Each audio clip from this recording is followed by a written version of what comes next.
Hello, hello. Hello, my friend. How are you doing today? Awesome. How about you? Wow, that's a big, juicy awesome. Right? You must be feeling centered and clear and love and light. Always. Well, Always. almost always. But Like, where do I sign up for that? I know. Bodyandsoulministries.com. No. dot love Dot love. or Dot dot love. org, right? It has been an interesting transition from Body and Soul PT to Body and Soul Ministries. And but part of the shift is like all the other fun, exciting services that I provide that are really becoming, part of what's going on. And so recently with Halloween, I'm in a business networking group. And so for Halloween, I was, the whole Ghostbusters, who are you going to call? Well, call Julietta because she does ghost busting. And so one of my fellow BNIers, she's an attorney, and she's like, "Oh, I have this mediation coming up, and like I feel like the energy's not right, and can you come do something about that?" And so the next morning, I went in. I cleared the energy of the space. I cleared her energy. I did some crystal gridding in the office and intention setting. I even had taped crystals underneath the table that they would be sitting at for this mediation. And so this week she comes and she tells me, so prior to the mediation, her client, like what they were offering her client was $35,000. And after they sat for the mediation, it was, I don't remember exactly, but over $200,000 is what her client got.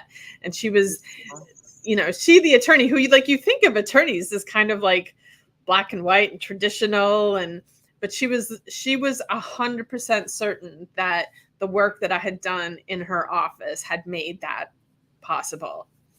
I So absolutely believe it. You can always tell when you walk into a space and it just feels calm, right? There's just like an energy in the air. And, those, because, I spent 20 years in the legal field, everyone comes in defensive, almost borderline angry, like before they even say hello, because everybody's so amped up. It's almost like a big football game, right? Like everybody comes in like, okay, we're going to get them.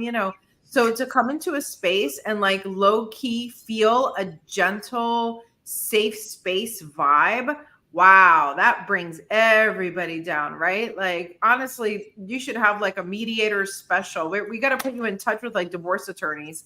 Like how much smoother would everything go if everybody just walked into a really chill space, right? yeah. And I laugh, so I'm in the third office space that I've been in as a professional, and I'm moving next month. And there's that little, people come in and they're like, "Oh, I love the energy here. It's so amazing." And then I'm like, "Yeah," and I'm moving, and they're like, and I'm like, "But don't worry. I create this Right. energetic feeling like wherever I go. Like the next space is probably even going to be better than this." So, setting the energy tone like that, I'm good at that. I can do that. You So, certainly can. I remember when I first came to look at this studio space where I am now, and it was an absolute hot mess. Like it was pretty gross. The floor was torn up, the walls were terrible, like there was food bags everywhere.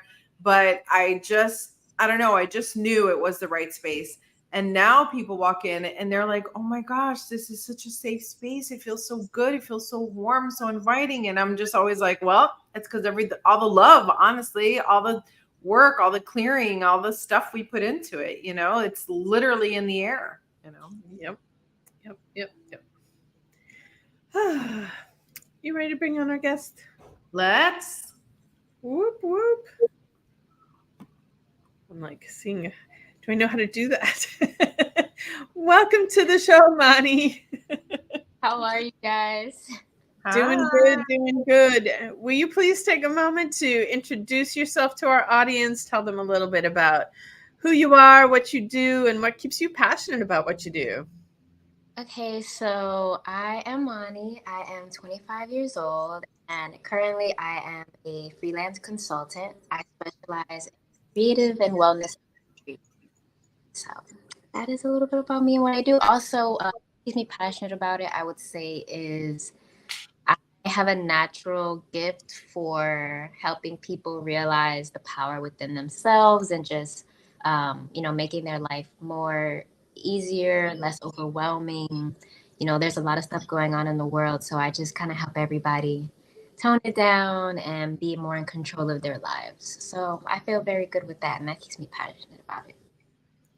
I That's love so that just the beautiful. way she speaks is so, I'm like, okay, I'm calm now. Uh, She's like a walking sage stick. I love it. Thank you. Right? I appreciate that.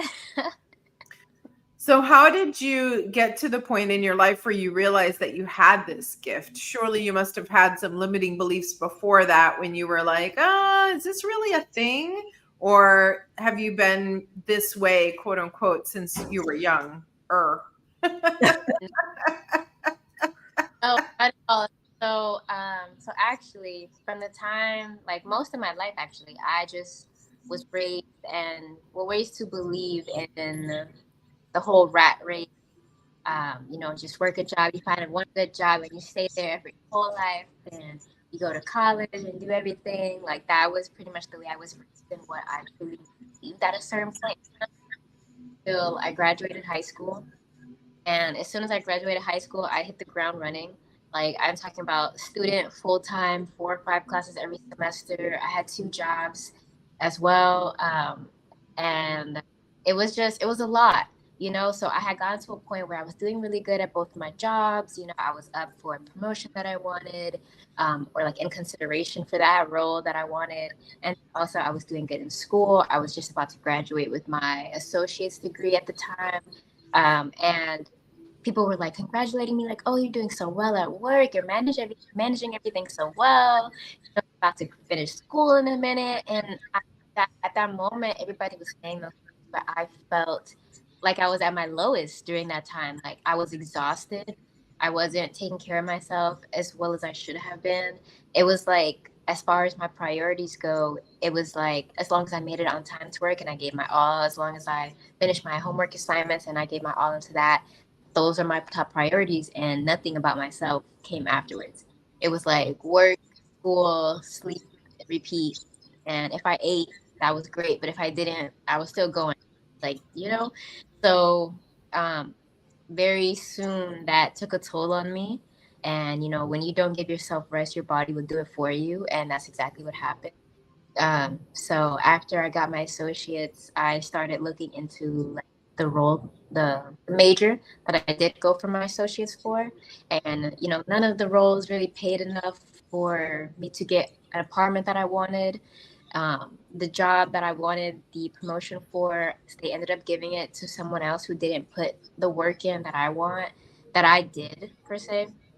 So it just made me realize like you have to see the value in yourself even when nobody else does or before anybody else does. Like you have to see it in yourself first, and you can't wait around for someone else to prioritize you and take care of you and do things for yourself. So that's kind of how I made it here, because after that moment it kind of made me realize like, hey, like I have to learn to prioritize myself, take care of myself. And I noticed how many other people weren't once I started it, and how many other people will look at me and be like, hey, like, oh my gosh, wow, you're prioritizing your sleep, you're prioritizing your eating, you're trying to learn how to heal yourself. Wow, why are you doing all that? Like, just go to work. And I no, like, so it kind of became a thing where people around me were like, oh, wow, like, you're different. Like, you're doing this and that. And the advice I would give them for things I was doing for myself, when they implemented the same thing I was doing, it kind of helped them a lot. And they would come back to me and tell me how good they felt. And it just it kind of stuck after that. So, yeah. I'm like, how beautiful to make those realizations at her age. I know. how many how many are walking around old like us and just tired because we never listened to that voice, and you just kept giving your all and giving your all and giving your all till one day you just can't anymore. So beautiful for you to wake up to that and to share that with others your age, because this whole overworking society that we all co-created together is ridiculous, and we get to change it.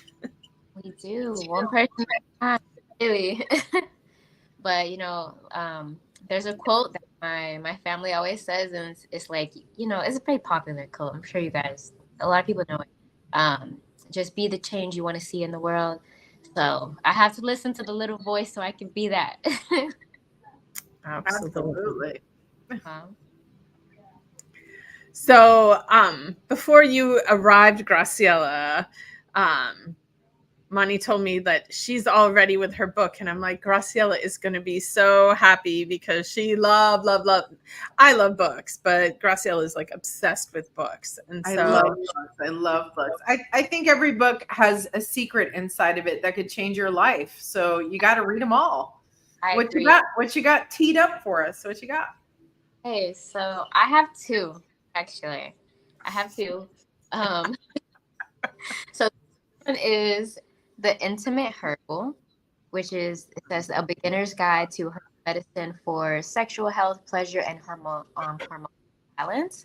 I really think it's important for every woman to read a book like this, because we just deal with so much between like our periods, and it really takes you step by step from when you're a woman, like from the time you get your first period, when you're going through puberty, like as when you're young, like, and then it goes into like as you're going up in an adult, if you have anemia, if you have PCOS, like anything you may have, and then it also goes all the way up to menopause and things you can do for that. Like it takes you to the full cycle of a woman and how to handle it and deal with it yourself and create your own little routine for what's best for you.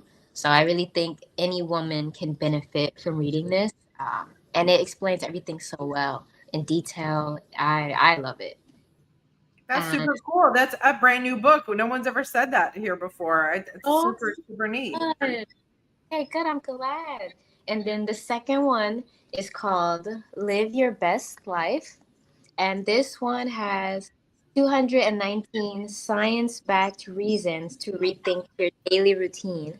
So basically, like anything from what you do when you go to bed to help you sleep better, what to do in the morning to help you not feel so groggy, not feel so tired, to help you wake up smoother, what time of the day is best for you to work out so that way you have the most energy.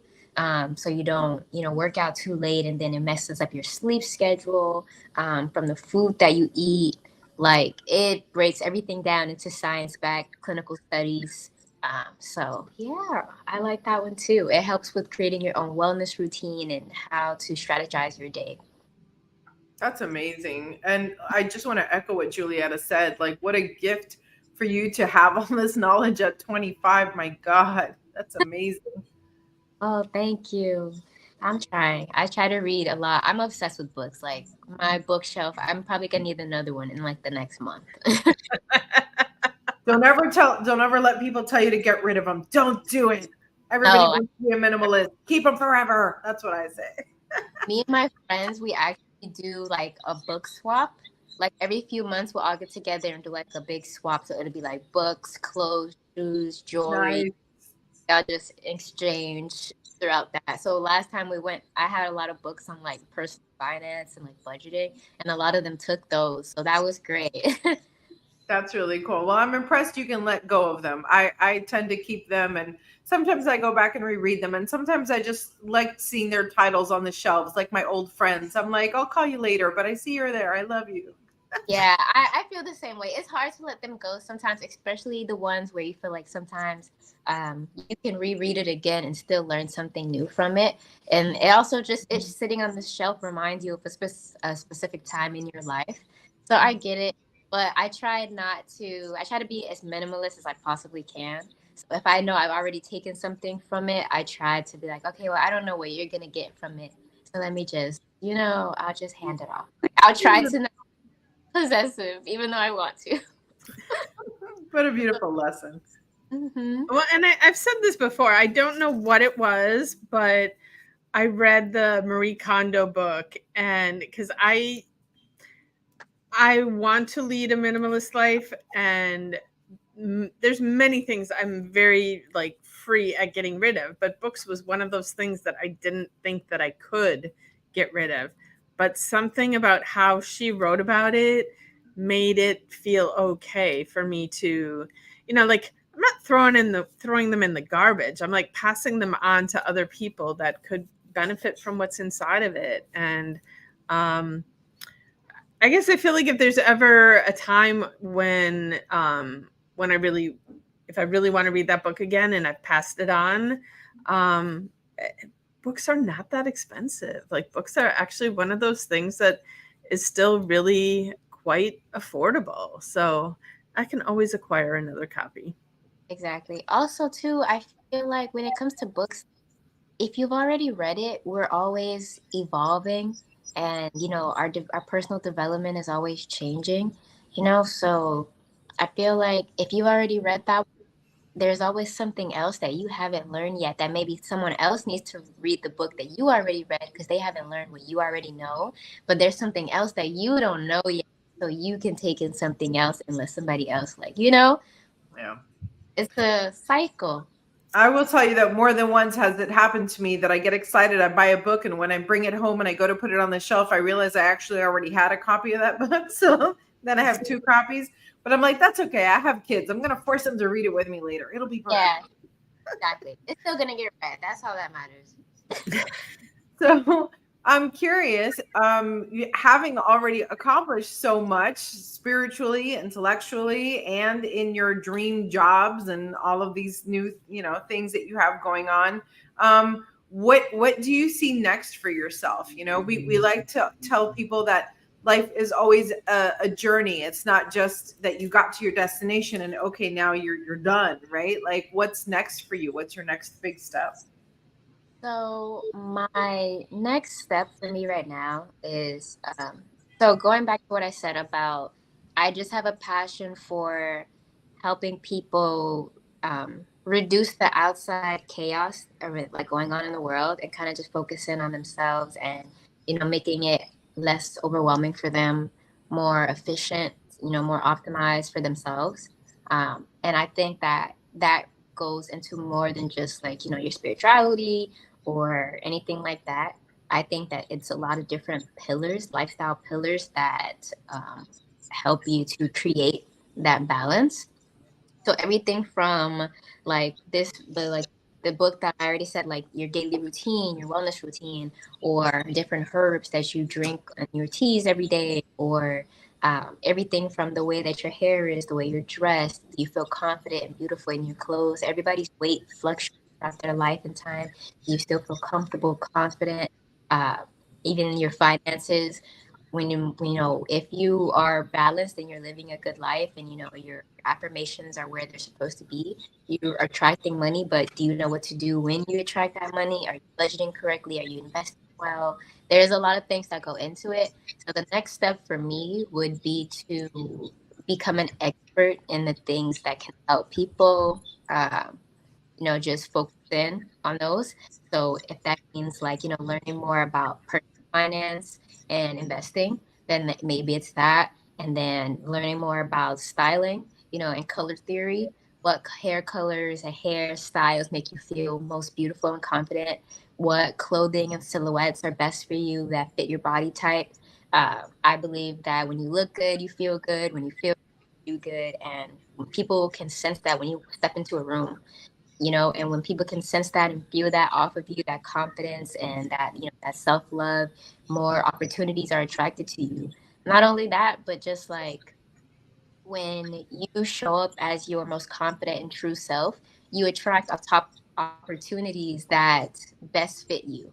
So if you are someone who wears, if I was someone who wears my natural hair, right, and I do that everywhere I go, I'm gonna attract opportunities from other people that will give me more of a reason to do that even more. Like whatever fits the lifestyle, whatever I put out into the world is what I will get back. So I just want to become an expert in all those little details. So that way I want to be able to offer my consulting service as a package. I will discuss your life with you and I break down each aspect and maybe you are really good with your diet and fitness and you don't need help with that, but maybe, you lost 30 pounds because you've been working so well and you don't have any clothes that make you feel good anymore, then I can help you with that. Or if you just got a new job, the dream job you always wanted, and you're making more money, I can help you to budget that and create, what's next for you, So that's my goal moving forward. She's got the whole package going on there. I'm like, big dreams, big dreams. That is good. Do you see anything that's potentially getting in your way of doing that? That you're Yeah, I would say that just, because I was raised to believe in, the rat race and just, the normal societal standards, me fighting against that little voice in the back of my head saying that that's still like the way to go. I have to fight against that every single day. You know what I mean? So those are my goals, and it's just me trying to ignore that little voice and believe, what's for me, and believe that I can, help people on a larger scale that way. Like I can break their life down and, get rid of the chaos and make it easier. So. Um, it's just about ignoring that little voice and remembering, like, I do have a gift. I have to reassure myself when I talk to people about these things, they feel better. They love what I do. I've seen the results, and I have to have faith in that and believe in that every day. So, yeah. I think too, it's important for us to surround ourselves with people that support us in our dreams, because we've all had those people around us that are like, you're going to do what? Mm-hmm. Are you crazy? Like, that's not how things are done in this world. And, looking at the transition that I've made, right now, switching from a physical therapy practice to a ministry. And there have been those people that are like, what are you doing? Are you nuts? And I just set them aside. I don't need to listen to them, because there's plenty of other people that see my vision and are there supporting me and cheering me on. And, I think we all need to focus on our cheerleaders, and, if people aren't behind us in our game, let them go. Yes, exactly. Let them. And it can be hard, especially when, like, everybody has like their inner circle, like their family, people they've grown up with, and it becomes hard when those people don't see it the same way you do. It does become hard, but it's about, you have to remember, like, the people that you're attracting, people that you're looking for, the community that you're seeking, it's not there because you were there with them, and you realize that it wasn't right for you. So that it's not going to work for them either. Like, those circle of people. So you just have to ignore it. Everybody has their path, their community, and that community is not for you, and that's okay. So, yeah. Perfect. Mm-hmm. So we're getting close to the end of the show here, and I want to ask you, what final nuggets of, I always say, what gift you've been dropping knowledge for the last, God knows how long we've been on here. What's one final thought you think is important for everyone to know? I think it's important to remember that there's billions of people on the planet, but only one of us. There's only there's never going to be another one exactly like us. Maybe someone similar, but nobody exactly like us. So I think it's very important. I think it's our duty on this planet during our lifetime to use what we have, use our gifts to our advantage, monetize it if you want to, if you need to, and, allow your life to, be lived through you, by you, not you having to work and scavenge and just, feel like you need to chase everything. That's not how it works. What's meant for you will come to you as long as you are your authentic self and do what you need to do every day. So always remember that. Yeah. And I always tell people too, like, you showing up as the authentic version of you gives other people permission to show up as the authentic version of themselves. Yes, it does. Yeah. So that's your homework, everybody. That's right. Remember it. Wake up every day. Like, how can I be myself today? Like so much easier. Like if life feels like a struggle, check yourself. You might not be being authentic with yourself. And because I always say if it feels like you're doing it the hard way, you probably are. Yep, exactly. And that's probably not the way you should go. We need to reevaluate. I live my life in threes. So every 3 months, with the start of every new quarter, I reevaluate what I've done, how many times I show up as myself, how many times did I pull myself out of my comfort zone. Like, so I live my life in threes. I think a lot of people will be good, like reevaluating themselves every once in a while, just to, check on yourself, make sure maybe you like something 3 months ago that you don't like anymore. Just reevaluate it every once in a while. I think it'll be good for a lot of people. Yeah. 3 is the number of change. So that's like in numerology, 3 symbolizes change. So that's so it's a good. So that's funny. Okay, that's good to know.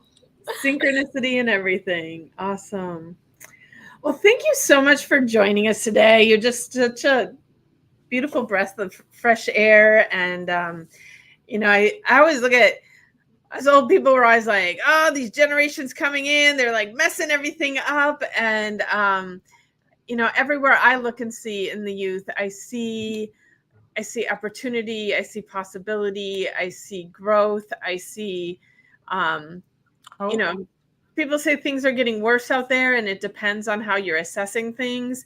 But from a spiritual standpoint, from a self-care, self-love standpoint, I think things are shifting, and you are a perfect example of that. So thank you for showing up on the show today and showing the younger people like how things can be.